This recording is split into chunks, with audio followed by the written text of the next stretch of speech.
role. Sure. So obviously you have a storied history as a voice director as well. How do you feel having been on both sides of the profession, both a voice actor and a voice director? How do you feel that? How do you feel that relationship is sort of? Do you have any new perspective? I did. It's a good question because I did. Initially, the reason I became a voice director was because. The reason I became a voice director was almost purely financial during COVID. It's not something I ever really wanted to do. But somebody offered it to me because I worked with them as an actor, and they said, "Well, we need a voice director for this," and there was no on-camera work in COVID, and that was the bread and butter for me. It was mostly on-camera stuff. So that disappeared, and I thought, all right, I'll try my hand at voice directing rather. And then when I learned is you start learning that there are different tricks to getting performances out of actors, and then you start finding those tricks for yourself. You know, where I realized I want to get this actor in this certain place. I'm not going to get into the tricks I use, but there's different ways, maneuvers to get them to where you want them to go. And then you start going, oh, now I can do that to myself in a way, because I was not able to hit this certain place or this certain area as a performance, and now I know exactly what they're looking for. That's what helped me the most. Now when I work as an actor, they can say one thing and I'll say, I know what you mean. Like, I know what you mean right away because I've been directing now for so long that I know what they need almost before they do. That would be the biggest thing. Is it right for us to follow on? Fantastic. I'd be interested to hear more about specific tricks if you have any you want to talk about. But I understand it might be quite personal. No, it's not that it's personal. It's that it's boring. It's there's little things. A lot of actors don't like line reads, like giving them the line read. I personally, as an actor, I don't care. Just tell me the way you want me to say it, and I'll say it. But a lot of actors tend to not want that because it's their performance, and I get that. So one trick, I'll just give you an example. One trick that I do is if the line is a certain way, and I don't want to give them that actual read, I'll kind of do like a fake version of the line, and I'll read it the way I want them to say the other line. If you follow what I'm saying. Yeah, I think I do. So if it's I want you to get the hell out of here, and that's the line, I want them to pull on hell out of here, whatever it is I want them to do, I would say, okay, so instead of saying that line, say, I would like you to leave this room right now. You know what I mean? And then they pull it, they say it that way, and I go, what you just did there, make it with the words from the script. So and then I kind of trick them into... You've lured them into success. Yeah, I lured them into basically a line read that I didn't have to give them. The one thing you do have to learn with actors, I was just talking about this, a lot of actors are very, they're very precious about their work, and they don't want to be insulted, and they're very, actors are really weak-willed. I'm trying to figure out what to say this. But they're very easy to insult, so you have to be careful. You don't want to, some actors obviously don't matter. Like, I don't care, you can tell me whatever you want me to tell, whatever you want to tell me, and I'll be able to get what you want. But there are a lot of actors that are like, please don't tell me how to do it. And so you have to just learn how to work with different actors and tricking them. If they don't know they're being tricked, is a good way to do that. I've learned over the past 3 or 4 years that I've been directing. Thank you very much. Yeah, I was actually bouncing off of that. So of course all aspects of the work are important, and actors really want their work is respected, but equally the voice direction work that you do has to be respected as well. And do you find that it's more difficult to market yourself and put yourself forward as a voice director compared to putting yourself forward as an actor? It's not difficult, it's just very different. It's not difficult to say. It's more like a regular job in that way. If it's, as an actor, you always have to market yourself, and you have to say, this is what I'm good at, and then you have to get auditions, and you have to prove how talented you are. The voice director, you just go, look, I called this guy, I just did a game for him. It's like getting a regular everyday job. You don't have to sit there and apply like with a resume or anything, but I just had an interview the other day for this job. This guy wanted to hire me as a voice director, and I was like, sure, what do you want to do? And he said, well, let's talk about this scene. And that's all you do. It's just like getting a regular job. So there's no kind of, there's a talent to it, obviously, but it's not like a talent search like an acting job would be. It's more like getting an actual day-to-day kind of job. But you do have to market yourself in a way, but only in the sense, like, I know what I'm doing. That kind of thing. That's what I was saying. Yeah, I just wanted to ask about your work on Discovery. That's a lot. If you just talk about basically the process, obviously makeup and stuff, but also working with Eve Harlow, because the chemistry between you two was great. It was a very believable story that these two very much love. I love Eve. Yeah, Eve's great. We didn't have, it's a funny thing, we had this great chemistry, Eve and I, and we hung out a little bit outside of work. I gave her a lift to her mom's, and that was like an hour-long drive north of Ontario. That was really all we hung out. We didn't even rehearse really the scenes, but we just had this. Some actors, I think chemistry has a lot to do with it. The actors are good at receiving. It doesn't necessarily mean that you have to have like whatever you want to call it, chemistry. Just if you're open to it and I'm open to it, and we're both good actors, you're gonna have chemistry. You just can't be closed off as an actor. And Eve she's very open. She's a wonderful actress, and it was very easy to. My character is in love with her. It's very easy to fall in love with her when she comes out and she's all dressed up and she looks beautiful and she's very cool. And I'm like, oh, this is easy. To me, it wasn't a hardship for that. For the other thing, for the makeup, that was hard. That was 4.5 hours every day. Wow. Yeah, it was a long time.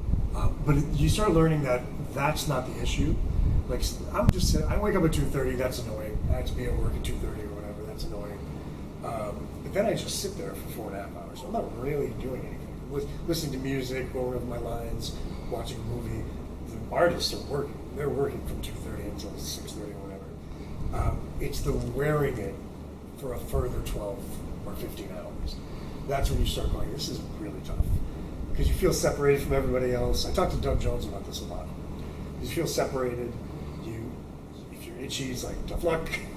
And also the contact lenses. We would take those in and out because they were really big and painted, so it wasn't comfortable at all. I was never ever comfortable having them on. So and taking them off and putting them on is also really uncomfortable. But I would rather go through that than wear them.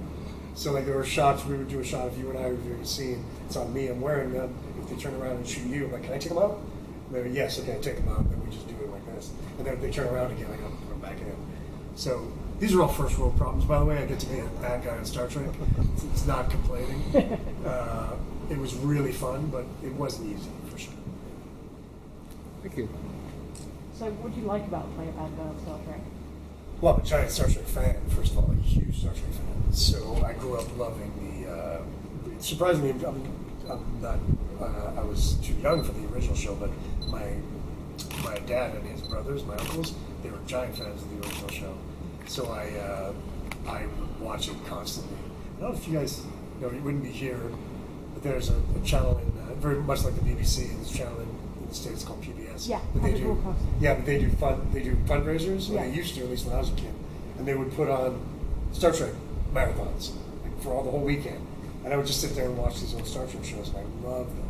And then I fell in love with the movies, and then the Next Generation and all this stuff. So for me, so like I'd buy the ships, and I buy the technical manuals, and all before I did Star Trek.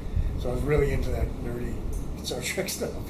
And then when I got offered the role, I was already super happy to be in it. And then also my character is like a very classic Star Trek race, and so I was really happy about that. And then also we did an episode on the Enterprise. This is like the craziest. I would go sleep in the, if you have to be a Star Trek fan to know what I'm about to say, but I would go sleep in the Jeffries tubes. Because I'd be like, I'm going to go nap, and I'd just go sleep in the little thing, like, oh, Scotty Ritchie. It's just my favorite, because I love this show so much. That was cool. I mean, there's pictures of me, videos of me making a Star Trek show when I was a kid, like in my friend's basement, shooting on VHS, making the Star Trek show, and then on the actual Enterprise in an actual Star Trek show. So, yeah, my favorite thing to say about that is the first thing you see on the script that you get, the signs you get every morning, is no pictures, no pictures, no pictures. And I took so many pictures. I was just like, I don't care what fire meet, I'm taking every pictures of everything. And then I would just send them to like my dad. I'm like, hey, I'm on the Enterprise. When were you show me the Enterprise? So that was the most fun thing. So despite 4 hours of makeup every day and being uncomfortable all day, I'm still like, hey, I'm still on Star Trek. And I play a lot of bad guys on TV. It's just, I don't know why. It's just what I do. But he's also, I don't know how much of the show you watch, but he's a bad guy because he does bad things, but his reasoning is actually pretty solid. So it was easy to play. You can't just play evil. You gotta standpoint of why he's doing this. So it was like a lot of fun. Yeah, I was very, very happy that I got to do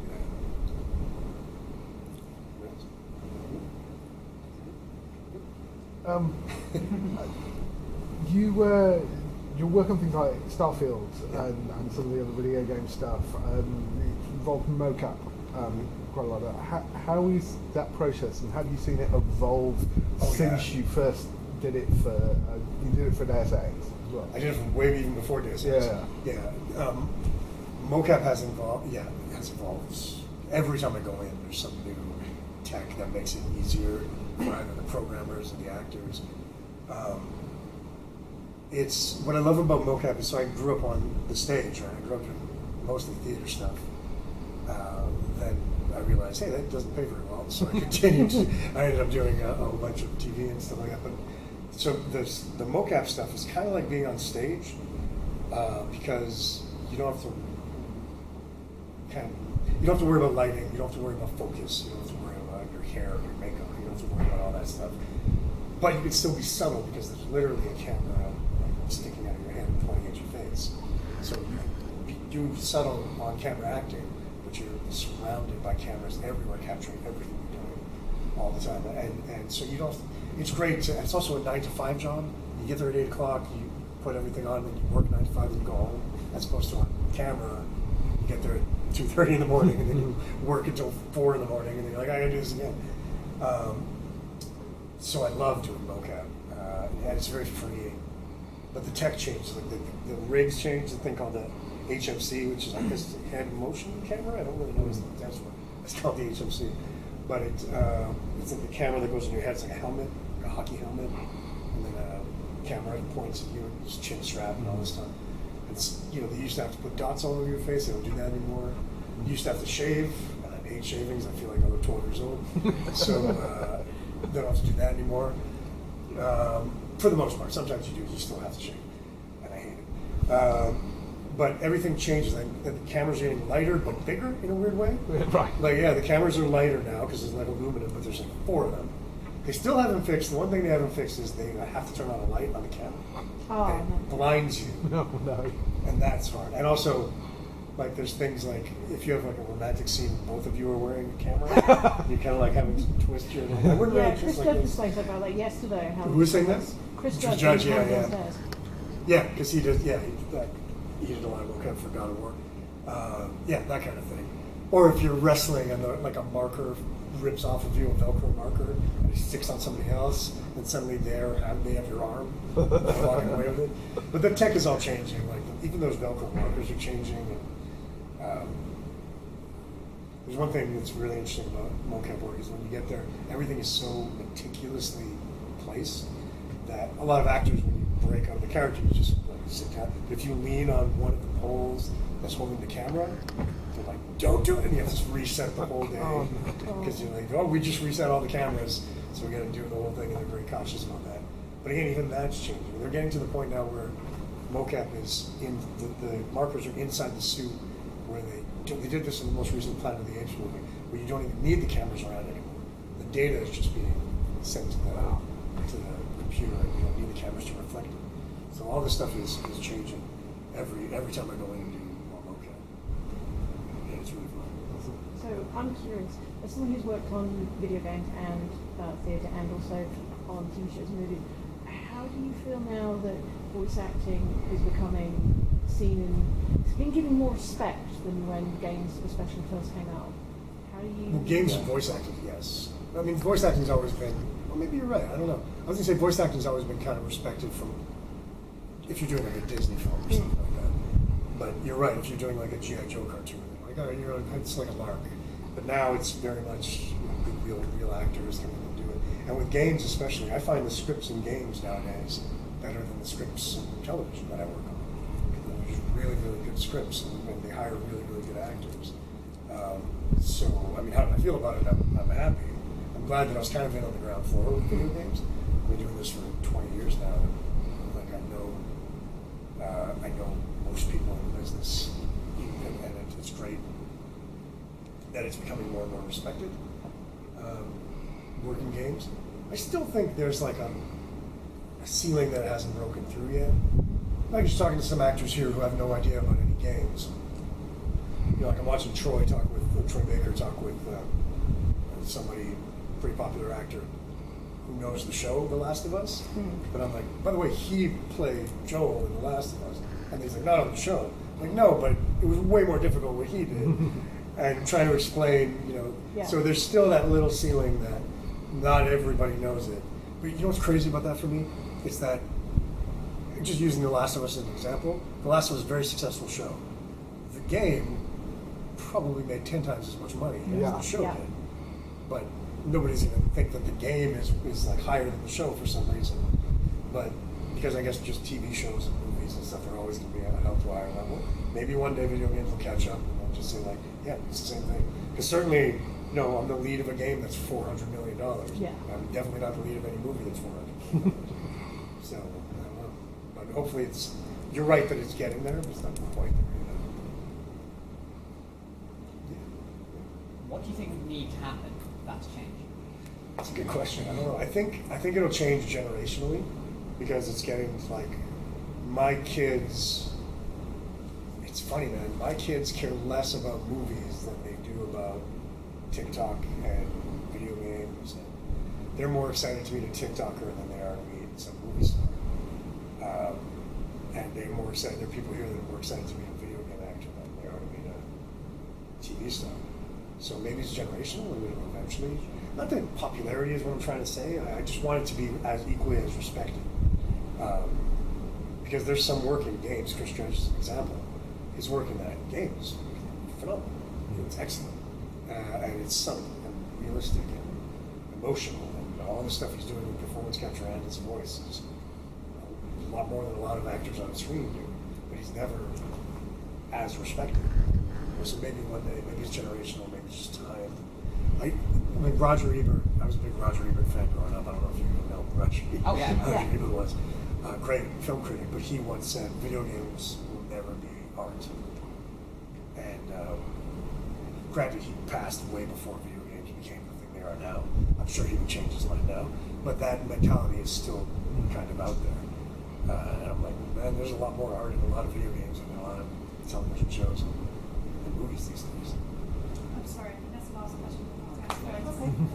That was the last question? Or That was the last Oh, that was the last question. question. Sorry. Yeah, Talk to thank me you. at the table. Thanks, guys. Thanks so much. Thank you very much. Thank you. Thank you.